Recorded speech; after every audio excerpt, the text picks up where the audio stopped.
High everyone, welcome to my channel. আশা করছি তোমরা সবাই ভালো আছো আর আমিও ভালো আছি। আজ একটা নতুন রেসিপি নিয়ে চলে এসেছি। তো আজকে যেহেতু স্বাধীনতা দিবস, সেটাই মাথায় রেখে এই রেসিপিটা আমি করছি। আমাদের জাতীয় পতাকার 3টি রং মিশিয়ে এই সন্দেশটা আমি বানাচ্ছি, তাই জন্যই সন্দেশটার নাম দিয়েছি আমি তিরাঙ্গা সন্দেশ। তো সবার প্রথমে দেখা যাক কী কী লাগছে আমাদের। তো আমি কড়াইতে ঘি গরম করতে দিলাম। ঘিটা হালকা গরম হওয়ার পর আমি এখানে সুজিটাকে একটু ভেজে নেব। তারপরে সুজিটাকে ভাজার পর ওখানে একটু আমি দুধ দিয়ে একটু নরম করে নেব। তো খোয়া ক্ষীর, সুজি আর দুধ দিয়ে ভালো করে আমি মিশিয়ে নেব। মিশিয়ে তারপর আমি এদিকে একটা সিরাপ তৈরি করে নেব। তো আর আমি সন্দেশের ক্ষীরটা আমাদের রেডি হয়ে গেছে। তো আমি 3টি বাটিতে আমি ক্ষীরটাকে তুলে রাখবো। তো তারপর আমি এখানে আবার ক্ষীরটাকে দেবো। দিয়ে প্রথমে আমি অরেঞ্জ কালারটা দিয়ে আমি গ্রিন কালারটা দিয়ে নেব।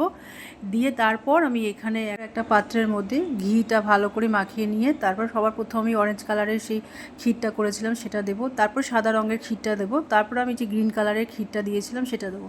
তো দিয়ে আমি এখানে পুরো 1 ঘন্টা আমি রেখে দিয়েছিলাম ঠান্ডা করার জন্য। তো দেখো কি সুন্দর আমার সন্দেশটা তৈরি হয়ে গেছে আমাদের জাতীয় পতাকার কালার হিসাবে। তো তারপর আমি ডেকোরেশনের জন্য একটু আমন্ড দিয়ে নিয়েছি। এই দেখো কি সুন্দর সন্দেশ রেডি আমার। তো ভিডিওটা ভালো লাগলে চ্যানেলটাকে সাবস্ক্রাইব করে দিও। টাটা।